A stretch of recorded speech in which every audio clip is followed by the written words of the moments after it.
after the new constitution that made public participation not a sterile provision of the constitution, but public participation to be an integral part of lawmaking, an integral part of managing the country. Let me tell you, when we took the bill, when we formulated the bill, it had 346 billion of new revenue. When MPs went out to the public said, we don't think this is good. We don't think this is good. It was reduced by 140-something billion shillings. It remained just 200 billion. Doesn't that amount to listening? No, it doesn't. That the public said, reduce this by... No, it doesn't, no. Mr. President. And that's why I said reject it. Just wait. Just wait. No, we are talking about listening. Yeah. Just relax. We're talking about listening, okay? So the public said, reduce this by 146. We sat down, we cut down the areas, we reduced it to 200. What went into the space was the people who wanted to mislead the public, to say, oh, you see, in fact, everything you have been told is still there. This was not removed. These people are not listening. These people are not listening. And let me tell you, my good friend Latif, we have dropped the finance bill. Yeah? What does that mean? It means we have gone back almost 2 years. It means that this year we are going to borrow 1 trillion shillings to be able to run our government. That's what it means. I have been working very hard to pull Kenya out of a debt trap. Mr. President. Let me just allow me, because you know we need to contextualize this finance bill. It is easy, Joe. It is easy for us as a country to say, let us reject the finance bill. That's fine. And I have graciously said, we will drop the finance bill. But it has huge consequences. It means we will not confirm the JSS teachers, 46,000 of them. It means we cannot support our farmers with 2 billion shillings for us to make sure that farmers get a fair return of 50 shillings per kilogram, per kilo of their milk. It means we cannot sort out the coffee debts. It means we cannot support the cherry fund. It means we cannot sort out the debts of farmers in Mumias. It also means that we will continue to import potatoes from Europe when we have potatoes in his village. You just told me in Kimana. We have potatoes in Nyandarua. We have onions all over the place. That may well be. I think the problem has been, these are people who are saying they haven't been listened to. You only listen because you said on that night, on that Wednesday night, that is the moment you said that you had realized, Mr. President, that Kenyans did not want anything to do with that bill. And one would wonder, how can that be, Mr. President? And you have had all these presentations that have been made. Did it have to take demonstrations and sadly loss of lives for you to come to a point where you'd realize what your people, the people that voted for you, are saying? That, I think, is what the young people are asking. Let me tell you, Joe, members of parliament are representatives of the people, elected. They are not fools and they are not mad. And I want to say, one day, Kenya will know that the MPs who voted yes are the true heroes of Kenya. Those are the people who saw the opportunity for us to unchain our country from debt trap and take our country to the future. Let me tell you, Joe, and I want to say this to the people of Kenya, that my plan was to make sure that in the next 3 years, maximum 4 years, we have a balanced budget, where Kenya is not the country where we are today. Let me tell you, gentlemen, and I want to tell the people of Kenya the following. very difficult financial position. This is something that the people of Kenya must understand, and that is why I am happy that we have a crisis. This crisis will help us be candid and speak to each other properly and contextualize where we are. We raised this year 2.3 trillion from our taxes. Of that 2.3 trillion, 1.1 trillion went to debt financing. 1 trillion went to salaries. What did we do? We had to go and borrow to pay the counties. We had to go and borrow to fund our education. We had to go and borrow to fund. Now, the funding gap we have done with the finance bill going down is that instead of borrowing 600 billion, we are going to borrow 600 billion plus 346 billion. That is close to $1 trillion. And let me tell you, my good friends, and I want us to be honest with ourselves. This is not how a country will get to a status where we are proud of our nation. This is not how we are going to. This is not how we are going to grow. And that is why. Linus, this situation, this crisis is a very important inflection point that we can sit together, assess. Let us agree, and I have no problem. Let us agree. Yeah. Do we continue borrowing? And let me give you the statistics. When in 2013, Linus, just allow me 1 minute, please, with a lot of respect. Okay. In 2013, the debt stock of Kenya was 1.8 trillion. For 10 years, that increased 5 times to 11 trillion, 10 point something trillion. We built a lot of roads. We connected a lot of electricity. We did many things in 10 years. But we were doing it on debt. Today, we don't have the luxury to borrow because we have reached the limit. And today, let me finish. Today, all the money we borrowed from 2013 is maturing. That is why the biggest challenge that we have as a nation is that we are spending 1.1 trillion every year of taxes we collect from ordinary Kenyans to pay debt, and not the whole debt. That's interest alone. Yeah. Interest principal comes to 1.8 trillion this year. So, my good friends, and yet you want to tell me, William Ruto, don't collect domestic taxes. Go borrow more money. No, Mr. President. That's not what they're saying, President. And what is the alternative?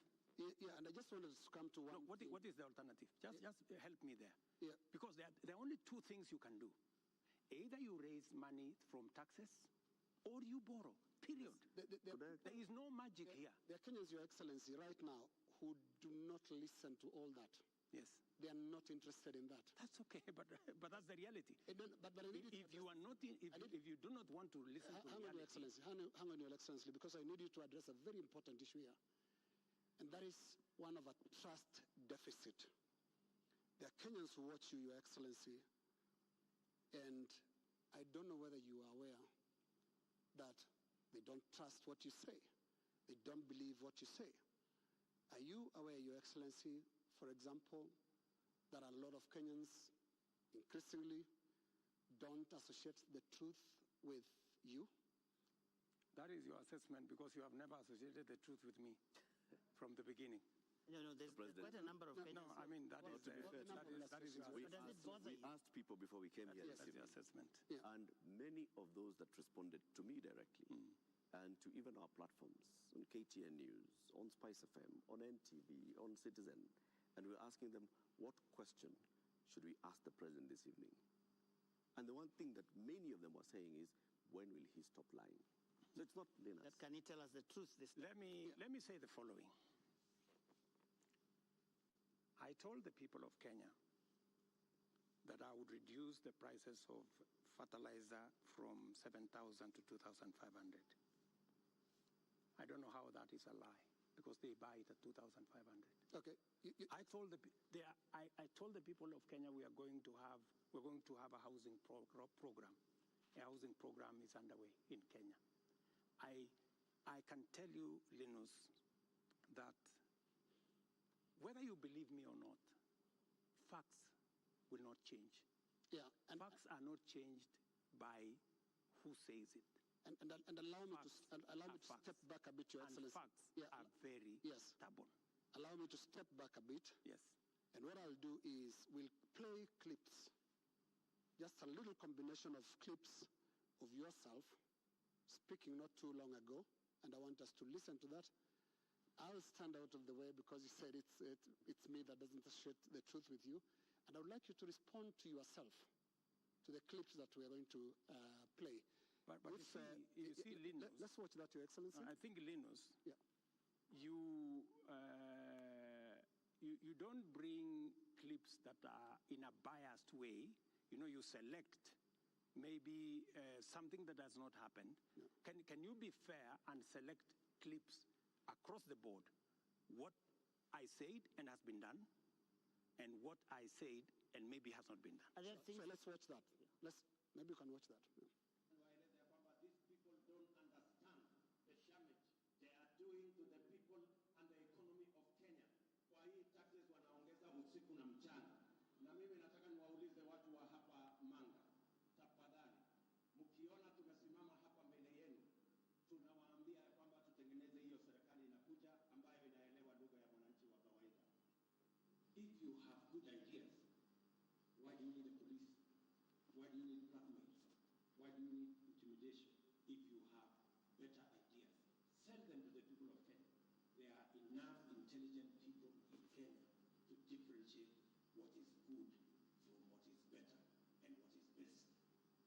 Ni jambo mbaya sana kama tutatumia askari polisi kuumiza wananchi wasio na hatia, eti kwa sababu wako na maoni tofauti ya kisiasa.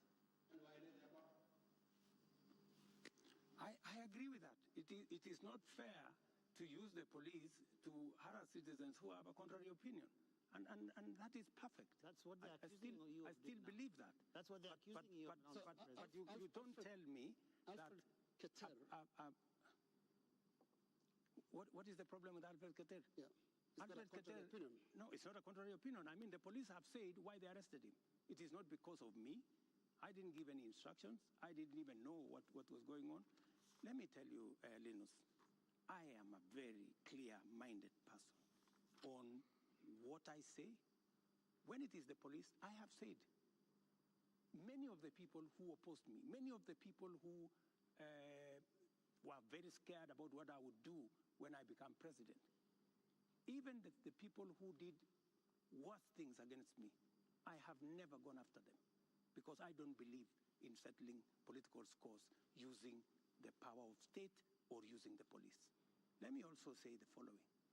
When I talked about the taxes that I was on the campaign trail, yes. I was addressing in the campaign trail, it was very obvious that when at that time we were in subsidies, that did not make sense. It is because I removed the subsidies and I changed and put production support. That is why today the price of unga has come down from 240 to 100, because I changed the model. I changed the configuration, and it is giving us results. But are you aware, Mr. President, that the thing perhaps, apart from now the police brutality that people associate you the most, is the issue of taxes? I'm sure you know the name they call you. You've actually talked about it even yourself. This guy that they want to come down. Let me tell you, my good brother, Ageo. When I came into office and I assessed the situation, and it was no longer possible for us to borrow money, I had to be honest with the people of Kenya. I had to tell them, we have two options, right? And even as we imposed taxes, we explained, we made sure that there was adequate, elaborate public participation on what it is that we were trying to achieve. And let me tell you the following. I have done the best that I could globally. Today, our country has tremendous respect from many quarters globally because of what I have done. I have raised the profile of our country. Today, I was in Narok, and the tourism numbers in 2022, 1 million tourists. In 2023, last year, 2 million tourists. This year, by God's grace, we will get to 2.7 million tourists because of the profile that I have done for the country. I know somebody will say that, that there is no truth in that, but call the tourism sector. They will tell you themselves that all hotels in Kenya today are operating 80% upwards, which is a new phenomenon in Kenya. I will also tell you that the international community have developed enormous confidence in Kenya. I see people who are saying, why did William Ruto go to China? Why did William Ruto go to Europe? Why did William Ruto go to America? Let me just tell you the following. When I went to China, we got money to be able to put equipment in 70 of our technical training colleges. Today, the contract has been signed, the equipment is being manufactured. When I went to China, we got money to build Boston Dam that has been waiting, that will serve the counties of Bomet and Kericho. When I went to China, we got money to build, we got 30 billion shillings to build roads in Nyandarua, in Kirinyaga, in 8 other constituencies in Kenya. That's why I went to China. When I went to America, we got a $1 billion facility to be built in Naivasha that is going to be the biggest data center in Africa, funded by UAE, working with Microsoft and Kenya. When I went to the US, we also agreed Kenya became the only country in Africa that is going to benefit from the CHIPS Act, where we will be manufacturing computer chips with other countries. Kenya will be among the first, will be actually the only country in Africa that will benefit from that. And so many of the young people who I see today, those are my targets for the future. So it doesn't bother you that there's this tag on your head as a president who has overtaxed Kenyans, and that the sufferings that we are going through is because of excessive taxation that you have imposed on Kenyans? That is what I was asking about. You see, if I am called Zakayo, yeah, because I have explained to the people of Kenya that the option we have is if we continue borrowing, we will go down the cliff. If that is what is going to take Kenya to be saved from a debt default, I don't mind being called Zakayo, because it is a sacrifice worth making. Mr. President, every morning on Spice FM, we have 4 hours of a talk show. And many times we ask people, even those who come to the show, to tell us what is it that the nation is saying when we are seeing people out on the streets. And many of them, even when we said that we were coming, you have invited us to come and have this conversation this evening, they said, tell the president that he's tone deaf. And we ask why and how. And they say, when William Ruto took over as president, he took over a budget of 3.2 trillion shillings. He went to Parliament and he said, Honorable Speakers, I believe that this budget is too high. We should cut it by 300 billion shillings. So you believed, barely 1.5 years ago, that you can run the country with 2.9 trillion shillings. Barely a few months, you went to Parliament and requested to spend 3.6 trillion shillings. This year, you went to Parliament and initially requested to spend 4.2 trillion shillings. And what do they see in return? They see extravagance in government. They see a government that is pushing gung-ho to employ new people called CASs.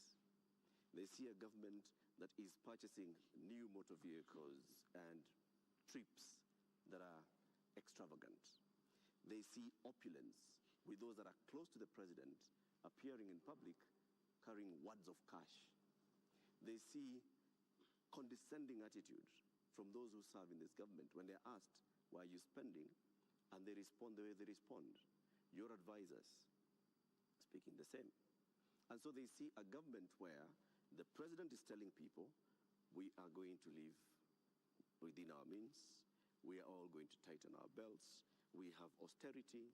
They end up with their children not going to school because for months, JS teachers are on strike. They end up with, right now, 91 days where clinical officers have not been to work. 91 days, Mr. President. We ended up with intern doctors going on strike for weeks because the government says it has no money. We end up with people going to the hospitals and there's no medicine. We end up with people who are being told that we don't have money to pay salaries, or we don't have money to pay salaries and also having development. Yet, they see all this extravagance and opulence from those in power. You are tone deaf, Mr. President, that's what they say. Well, I guess that's why we must have a conversation. That's why we must have a conversation. And I'm very happy for us to have this conversation so that we can put the facts on the table and we can all of us make a decision. But let me tell you the following. I've listened to you, and let me also tell you that today, the universities, which were almost closed, they had debts of 60 billion shillings. I have enhanced their budget by 40 billion shillings, the universities, because education to me is very important. It is the greatest equalizer. Today, the universities can confirm to you, and I was sitting here with the vice chancellors, that I made the right decision because we are funding the universities better. Let me also tell you, I took the decision to hire additional teachers, 56,000. It has never happened in the history of Kenya. Why? Because education is the greatest equalizer. Many parents in rural Kenya take their children to schools that have no teacher. And we are disadvantaging them. The children of the poor get the worst form of education. They have no chance. I decided, because I said it is bottom up, I decided that I'm going to put more money in making sure the child of every Kenyan has an opportunity to be their best by giving them the correct education. I decided that I am going to put money in farming. The first year, I put 10 billion shillings in fertilizer subsidy, a program that had been scrapped for 5 years. The difference is obvious. Today, by God's grace, we have a harvest. The prices of food commodities has come down. Day before yesterday, Latif, there was a release of where we are with inflation. Inflation in Kenya is now 4.6%. When I came into office, it was 9%. Inflation coming from food products. It was reported not by me, by the institutions that are charged, 4.6%. We have, where I have invested money, I can account for it. Right. And it is making a difference in the lives Their concern of many. is on extravagance in government. I will come to opulence in government. on opulence and extravagance. Every trip I have made, I have not made any trip outside Kenya to go and do things that are of no benefit to this nation. I can account for every trip that I have made outside our nation, whether it is on projects or programs or investments or even the profiling of this country to put it in good standing for us to attract investment. In fact, the Nairobi Stock Exchange, which was almost closed, was rated the best in the world. Not said by William Ruto, but it was in the public domain by Bloomberg.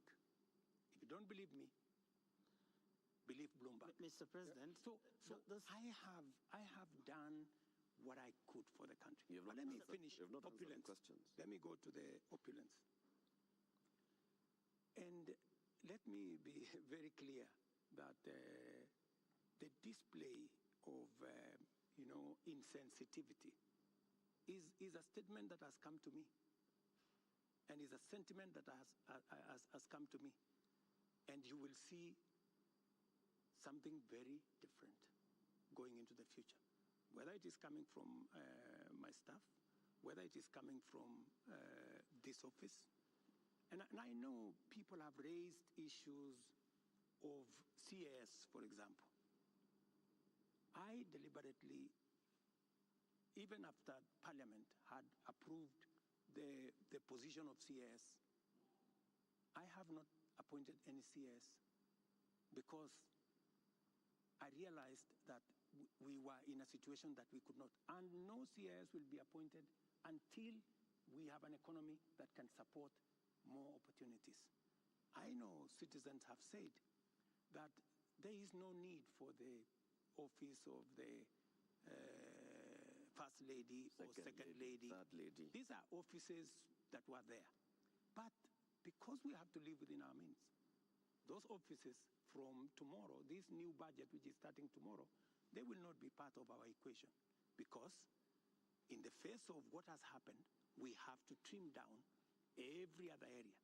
And in fact, not just those, many other spaces are going to be trimmed down to reflect the new reality, especially after the finance bill was taken down by myself. When I said we take this down, we are going to cut our clothes.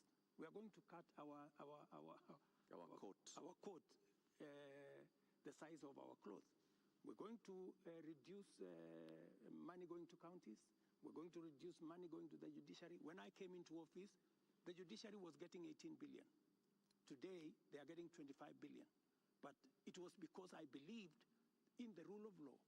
I believed that we needed to do something about making sure that our judiciary has resources, because Kenyans were telling me directly, justice delayed is justice denied. Will you I cut have the size hired of your government? the highest number of judges under my administration, because I believe that Kenyans must deserve justice. Will you reduce the number of ministers, ministries, or state departments, or advisors? That is an area we are going to target and cut down, because it is the reality we have to face.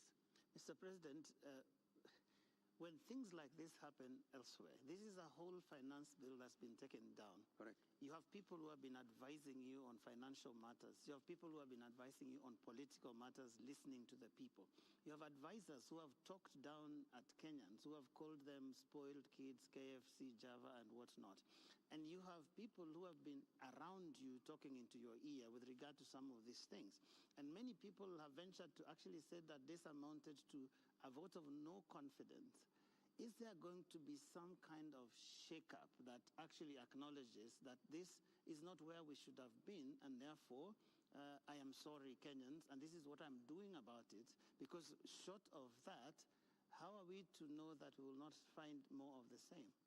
Watch this space. There are those who have said now that clearly there are many people who have lost confidence in Parliament. There are those who have lost confidence in you, that maybe the way to regain the legitimacy is to go to an election. There is no provision. You know, we are a country of the rule of law. Yeah? We must, whatever it is that we do, we must keep it within the parameters of the rule of law. And we cannot take what has happened over the last 2 weeks or thereabout and say we are going to abrogate our constitution. I think we will be going towards anarchy. And I don't think that is where we want to take our country. There is a demand on me as president, and I have said,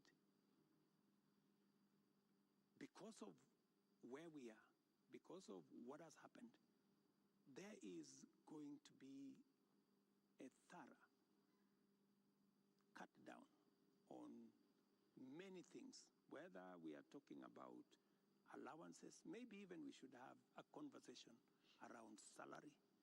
We had a meeting here with MPs, and even them, they are persuaded maybe it is time to ban Harambes so that we remove avenues of people participating in largesse demonstration of, opulence. And I want to tell you that I am going to take action. I am going to work on this. I know what we should do, but I am also not going to be reckless and take the country into a crisis. I will make sure that I act responsibly and listening to what the people of Kenya say. I don't know if this will preempt you, Your Excellency, but one of the most serious concerns that have been coming out, including in the Gen Z demonstrations, is the question of corruption. And right through this interview, you've not mentioned the word. And even as you go into that, I want to give you two illustrations. Kenyans dealt with or encountered the problem of fake fertilizers. And you never took action against your cabinet secretary for agriculture.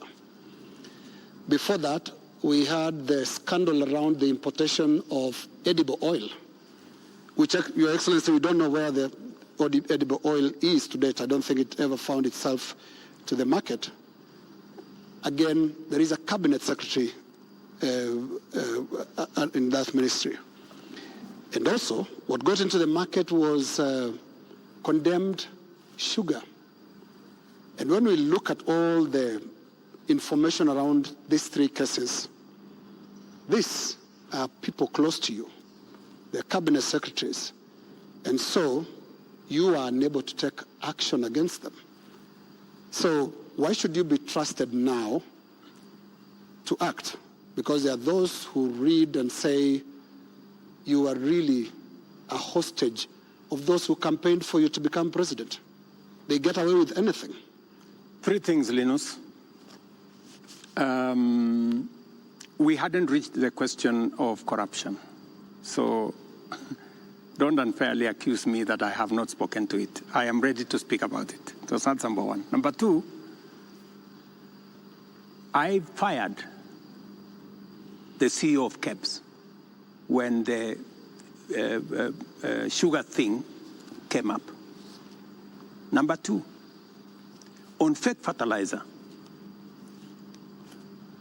the minister, Mithika Linturi, was taken through a process in Parliament. The CEO of National Cereals Board, the General Manager of National Cereals Board, and other 7 members of staff are in court as I talk to you. The people who signed the contract, they are in court. You spare big fish and roast the small fish. No, let me just finish. Yeah. Because I need, Linus, I am a fair person, and I am a believer in the rule of law. Even though I may not like you, but I must respect that there is a due process. The moment, we will have a minister who is charged in court, meaning there is evidence that they have participated in crime. Believe you me, I will take the action that is necessary. But if somebody is taken through a process and that process comes out without an indictment, I mean, surely we must give somebody the benefit of doubt until it is proven. And the fact that the CEO general manager and all the people that were there who actually evidence was found have been arraigned in court. Isn't that a step in the right direction? What a political responsibility. What a political responsibility. Let me finish. And then number 3, the other one you asked me was edible oil. The people who are involved in edible oil, I fired them, and they are in court. We have a new management in Kenya National Trading Corporation. In fact, we've just hired a new management for the Kenya National Trading Corporation. So those are actions that I have taken. And for your information... Void of what Joe is calling political responsibility. Yeah. But you see, else in the ministry can be... But you see, gentlemen, if there is no evidence against a minister, surely, do you want me to fire somebody if there is no evidence? You know, there was a time, Uhuru Kenyatta, as I served him as his deputy, removed 6 cabinet secretaries. But eventually, they were found that they were innocent, and we had to appoint them to be ambassadors. You know, so some of these, you know, actions must be tampered with process of law, you know, due process. So unless we follow due process, gentlemen, we will end up being something else. Allow me up to this, just a moment, Eric, in a moment, because up to this point, Your Excellency, if I don't want us to lose the context, the last 2 weeks have been extraordinary. We've never seen anything like this. You have KDF troops in the streets of Nairobi. Up to this point, Your Excellency, and including on the question that I've just asked you of accountability within your government, do you think you are addressing the grievances that have made thousands of Kenyans across the country in places that were unimaginable to get out to the streets to say Ruto must go? Do you think up to this point they feel you've addressed their grievances? I am not in their space. So I am doing what I believe I should be doing. I have taken the responsibility to withdraw the finance bill with all the attendant consequences. That I have done. I know what it means, and I know where it takes the country, and it is not a simple decision for me to make. And for your information, the finance bill was going to take Kenya big steps forward. But it's a sacrifice I've had to make because of the political reality that we are in.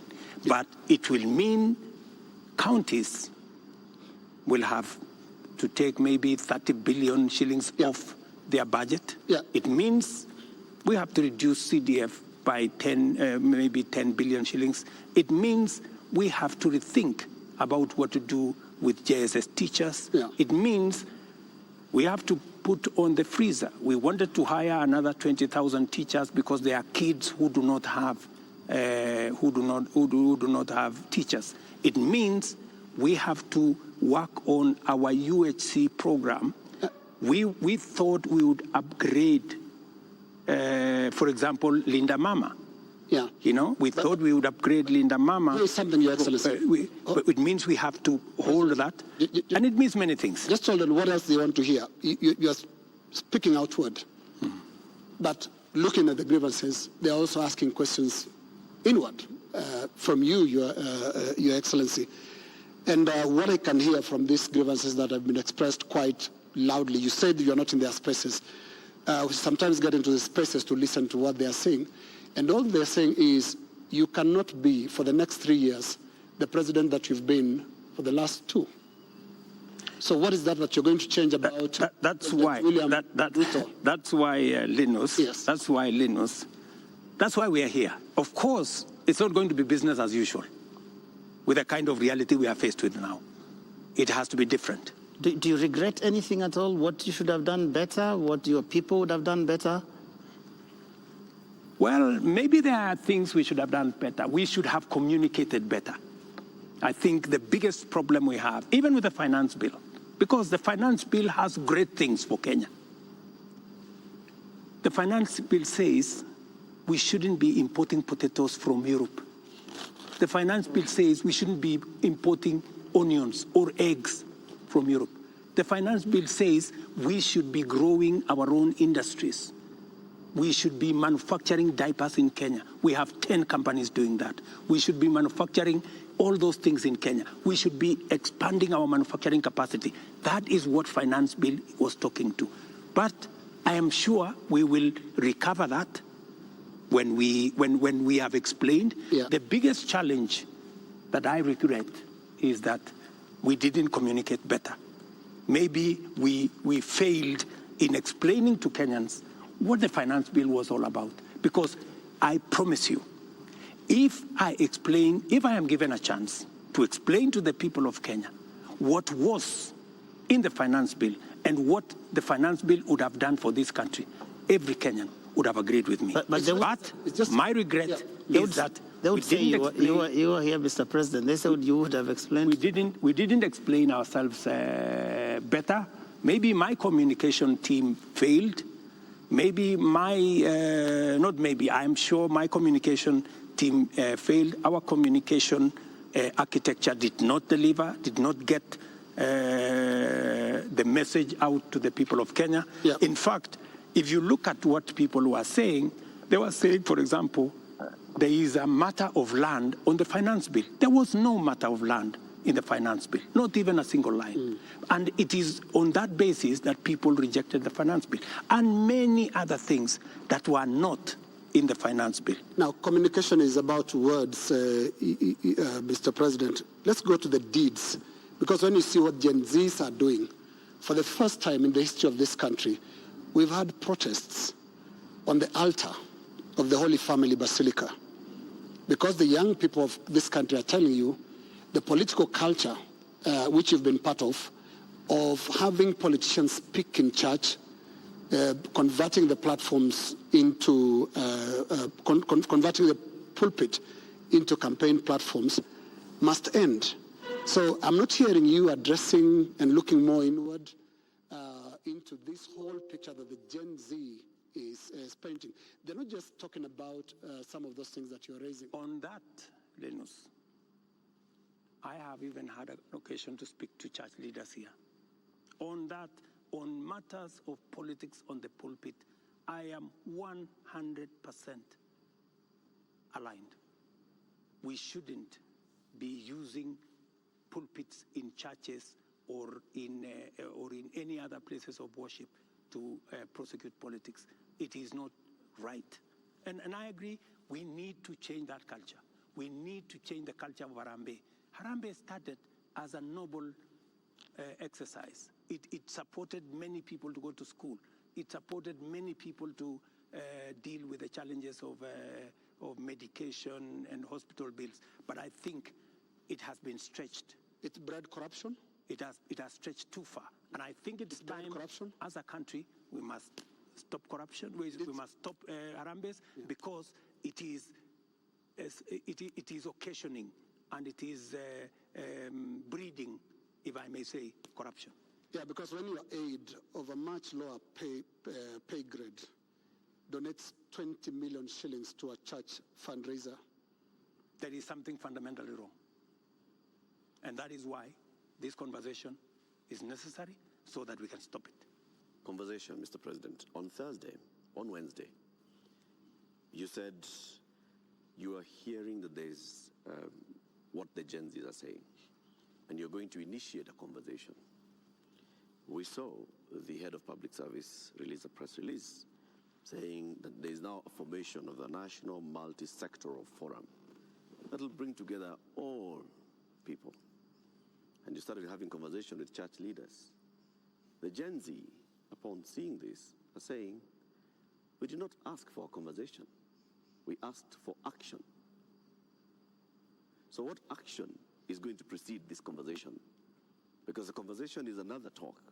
It reminds people of the NADCO talks, the BBI talks, IPPG talks that just happen and they just don't end.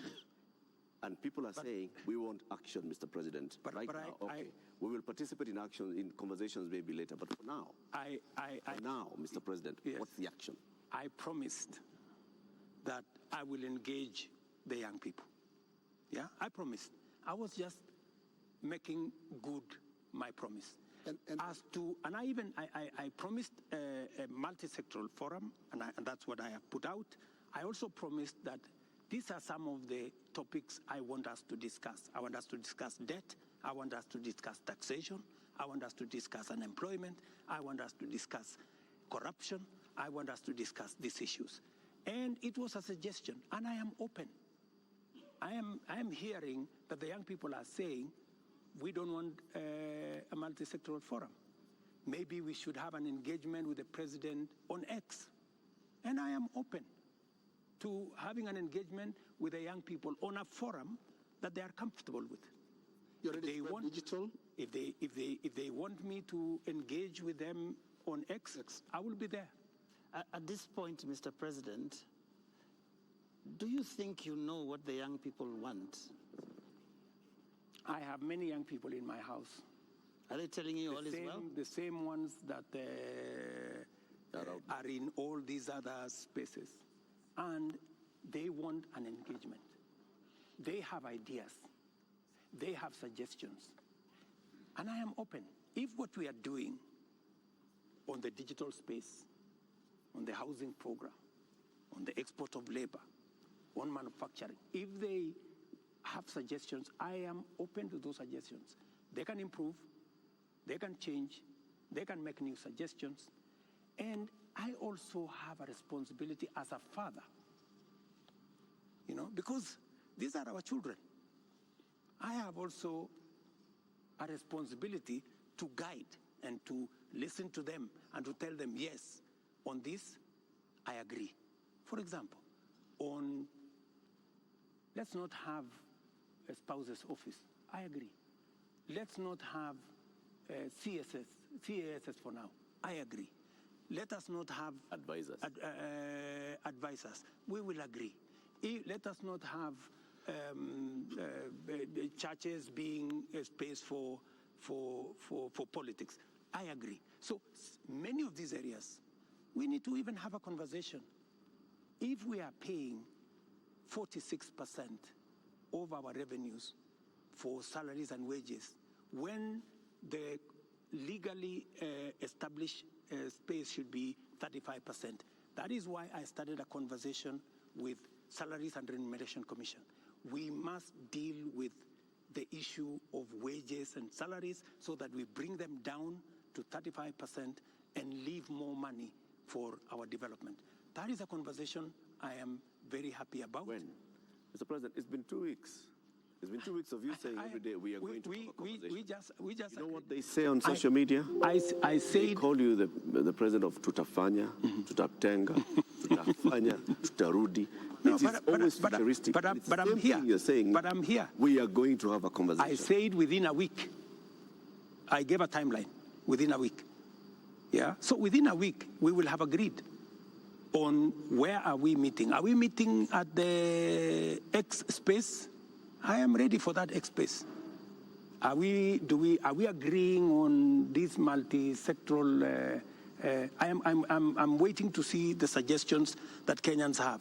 I don't want to prescribe any suggestion, but when I give out a suggestion, I expect feedback. I expect people to say, maybe this is okay, maybe this is not okay, and then we agree on a way to move. Mr. President, any of them analyzing what you have actually said tonight on the issue of your advisors, your cabinet, what you're going to do, what Kenyans like to call heads that are going to roll as a result of this national shame, because that is what many people have called it. You have said, watch this space. And here there are all these other things that young people are asking you about. What is that concrete thing that you're telling them tonight that I have heard you? These are the things I've heard you say since all these things started, and this is what I have done. Because you seem to have withdrawn or declined to sign this finance bill rather grudgingly, but not in good faith, having understood what people were saying. You're regretting this thing. You're saying, you guys, mutaona, mmekataa lakini mutaona. That is what we're hearing. Let me tell you that I will not lie to the country that putting down the finance bill is going to be easy. I'll not be a leader. I have to be brutally honest. And those consequences, it will start with me. To cut down the budget in my office, to remove what we call austerity, to implement an austerity program that will cut down on unnecessary stuff, unnecessary offices, or offices that we can take down. I am ready to even engage the young people and for them to, because they want an engagement. I too want an engagement for us to agree. So, what do we do with the debt? What do we do with the following? What do we do with the following? They will tell me, do this, fire so-and-so, fire so-and-so, do this. And I will tell them what is possible and what I think we could do it differently. Or are you telling me that I should just listen and implement without making a contribution to the conversation? I thought we are having a conversation. I'm just telling you what they are saying. I'm not saying anything else. I'm just telling you what I'm hearing, because you did say you are not in their spaces, but I am in their spaces. And in 2 weeks, Your Excellency, by now you'd have known what you should do. And I mean, there are basics. Which 2 weeks? 2 weeks of the riots and 2 weeks of the protests. It's been 2 weeks. It started the other Monday. So let me ask you, Linus,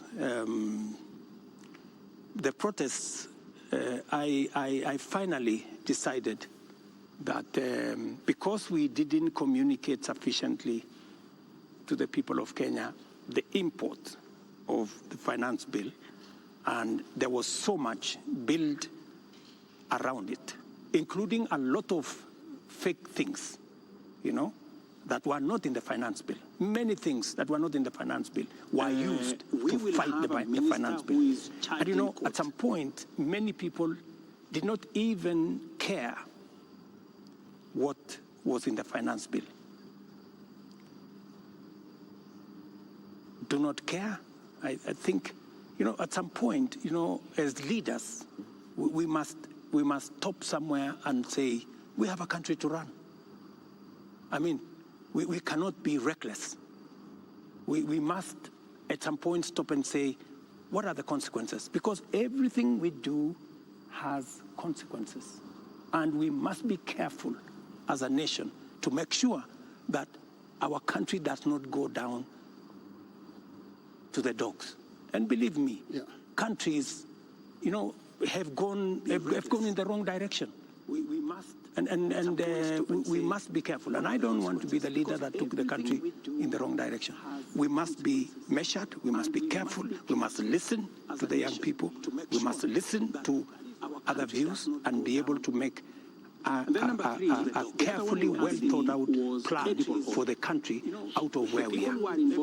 Yeah, but what if the protesters are actually saying something in totality about your government, not just about the finance bill? It's not about just the finance bill, is it? We must be careful. We must listen. Linus, as I have told you, we are a democracy. The people of Kenya can make a decision. Yeah, and I am perfectly, alive to the fact that when the people of Kenya finally, the same way they decided to elect me, when they make another decision, we will comply as the people of Kenya. That's what a democracy is all about. People can vote in a government. People can vote out a government for whatever judgment the people have. So I want to be very clear to the people of Kenya that I will do my best to make sure that I tell the country the truth and I take the country forward. And I am committed to that. And I can see Kenya changing.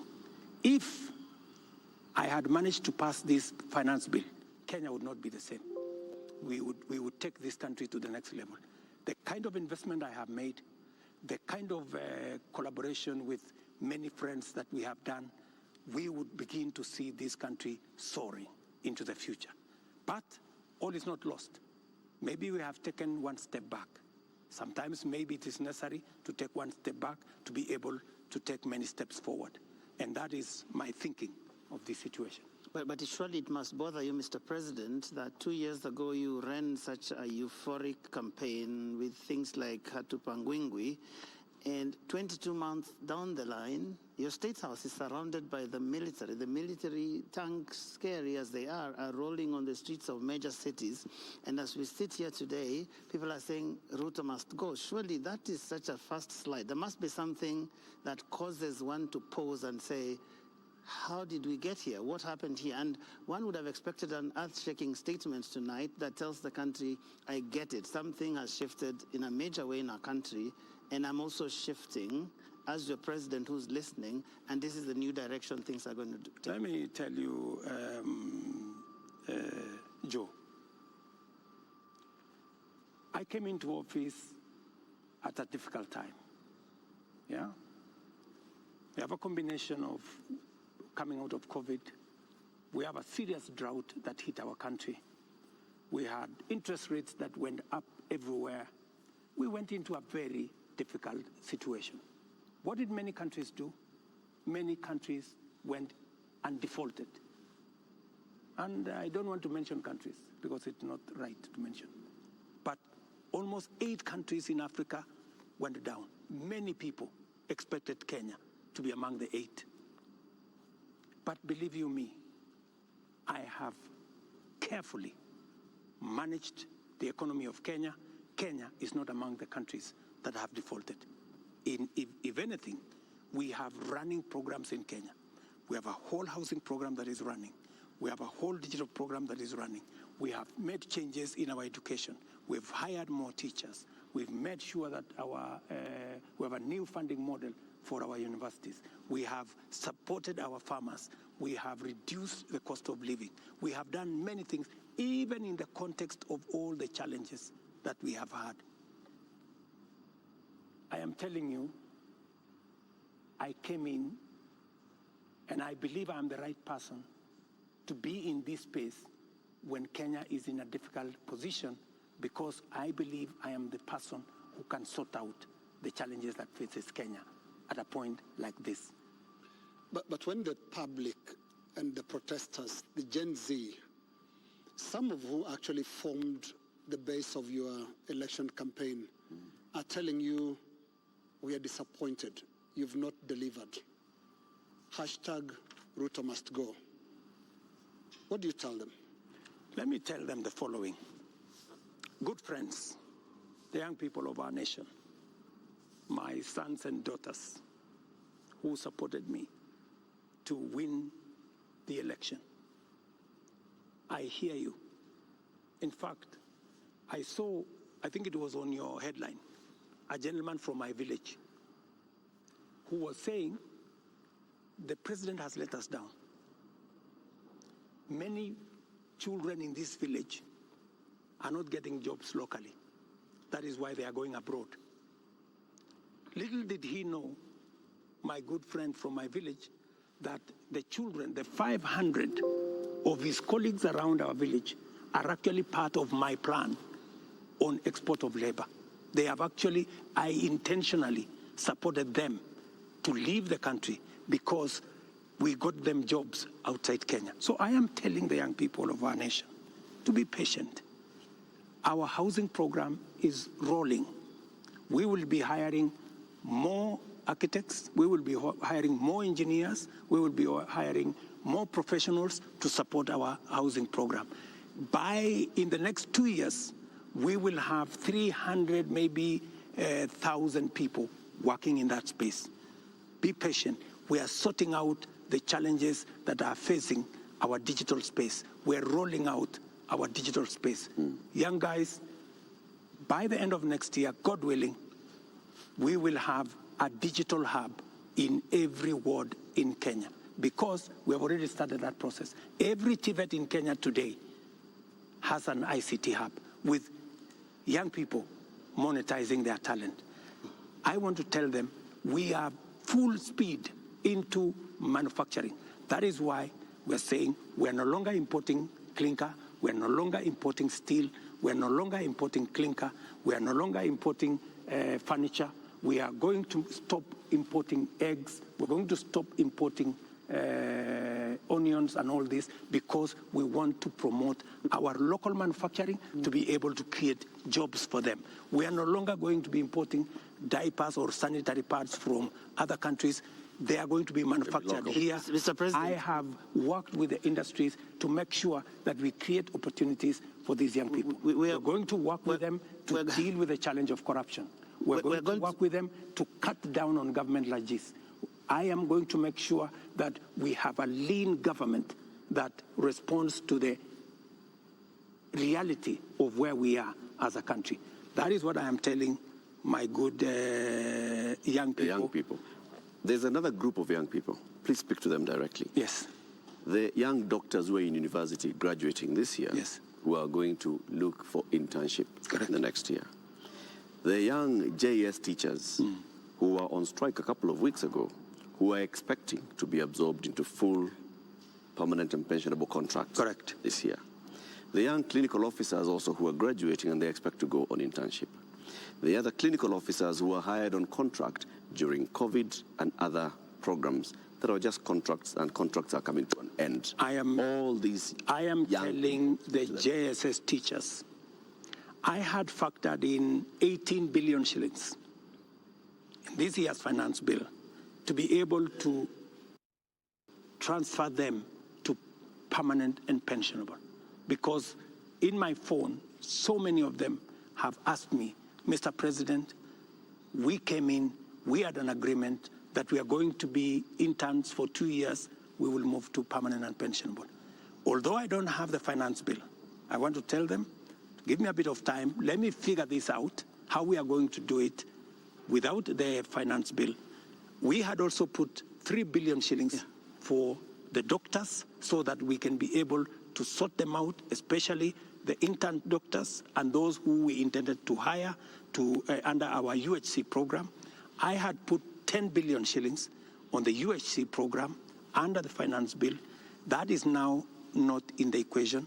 I have to figure out, let them just give me a little time. I'm going to figure it out again because I know and I feel and I made a commitment to them that we will do this. So even in the absence of the finance bill, and even as we cut down on expenditure on many other areas, it is still my commitment that we will see what to do with them so that the job they are doing in teaching our children, in treating our people, do not go to waste. Mr. President, we're almost winding down this, but have you noticed that those young people, they actually have worked out the things that they believe you can take out and still be able to do the important things? Because you seem to have this elaborate plan, and I'm wondering where their views will fit in, because you seem to have this all worked out, but they probably don't want all those things. That is why they have figured out. That is why, you know, part of what I told you, Joe, is communicating, you know, and I hope this time round I find a medium where I can engage, you know, and I am ready to go to this place to engage with them. And I want to tell them, this is my plan, okay? Tell me how I can make this better. Tell me this is not good enough, you know? Change this. Because I have seen some of the demands they have made. They have said that don't hire CASs, and I agree with them. They have said, remove the office of the first lady, the spouse of the second lady and all that, and I have agreed with them. They have said a couple of things that we already are in agreement. They have, of course, said some of the things, abolish the office of women rep. I've seen they have also said we should reduce the salaries of MPs to 200,000 or something. Some of those things are things that are not in my power. Those are the things that we need to do a whole of society, a whole of nation approach, so that if we are bringing down salaries from 1.1 trillion to 700 billion, that is something I am willing and I am ready to start with my own salary, going down to salaries of others, so that we can all live within our means. Your Excellency, we're now going to our final questions. And my final question will be about the protests and the deployment of KDF, which you did a few days ago.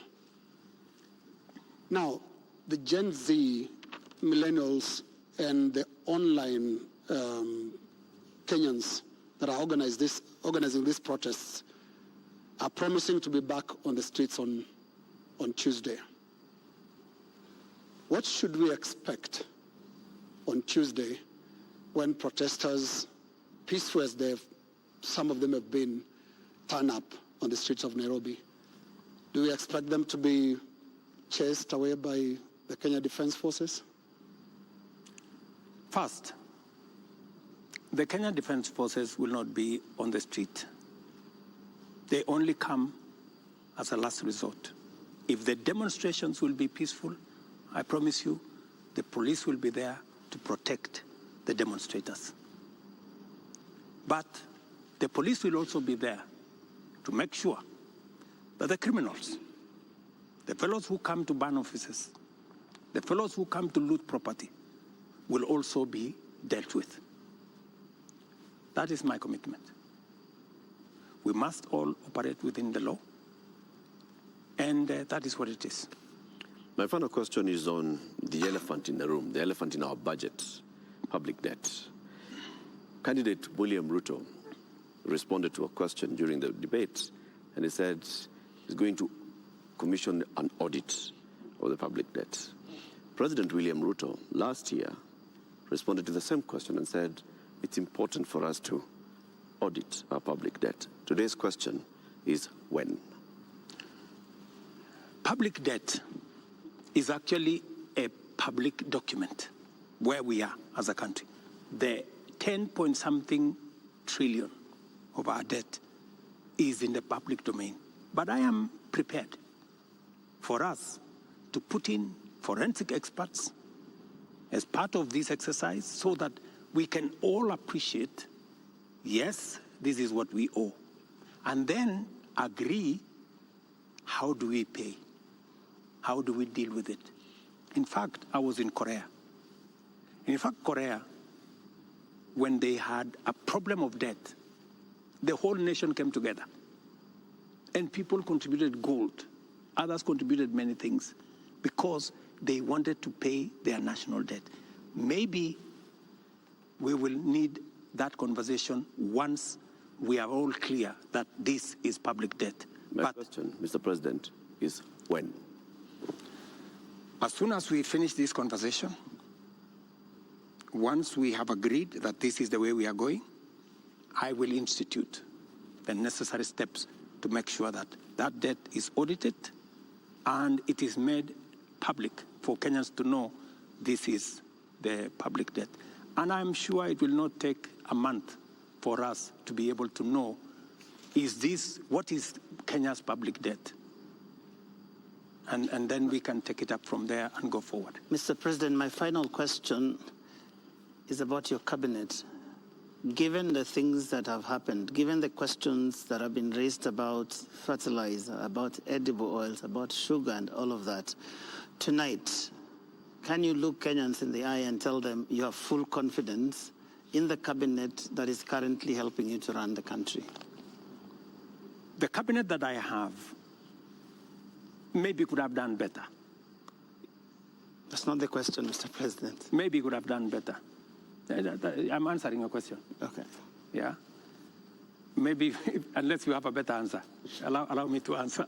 No, I just thought my question was specific, but you can that's go what I'm saying. So maybe my cabinet would have done better, right? And I am going to do a soul searching on how we need to move forward. All right. Thank you very much, Mr. President, for your time. Ladies and gentlemen, that is where we end this conversation with the President tonight. My colleagues have been Lena Skaikai from Citizen TV, Royal Media Services, and Eric Latif representing KTN News from the Standard Media Group. And my name is Joe Ageyo from NTV. Do have a lovely evening.